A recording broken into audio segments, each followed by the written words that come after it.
I'm gonna play the role as the interviewer.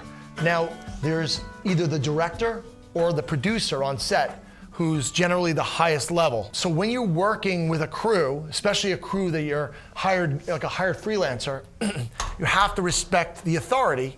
And granted, you might have creative differences, but the only thing I would say is if you do have a difference, let's say the DP is usually pretty high up on the totem pole, right? So if there's a director and there's a DP, and I do something or I set up something and the DP sees it and the DP says, this looks like crap. I'm not digging this. This isn't for me. And he may be very well right. Maybe he's more experienced than the director is. Don't say it in front of the talent. Don't say it out loud. What you want to do is you want to bring that person aside and say, hey, Joe, can I talk to you for a second? I just want to go over one setting. And you go over, you're in your private zone.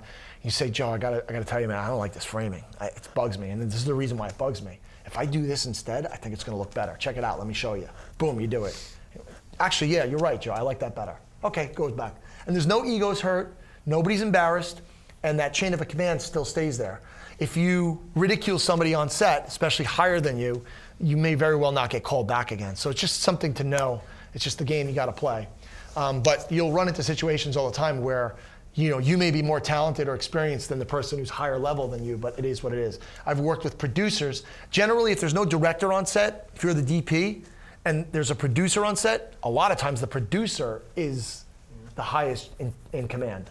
And the producer, the one sitting down actually interviewing, or maybe the producer is sitting behind the interviewer taking notes and stuff like that. And there are different types of producers. A producer is a very subjective term. So producers could be playing the role of just organizing the shoot and taking notes, and there could be producers sitting down like this and actually acting like directors. So it's a very subjective role, and it's how you define the role.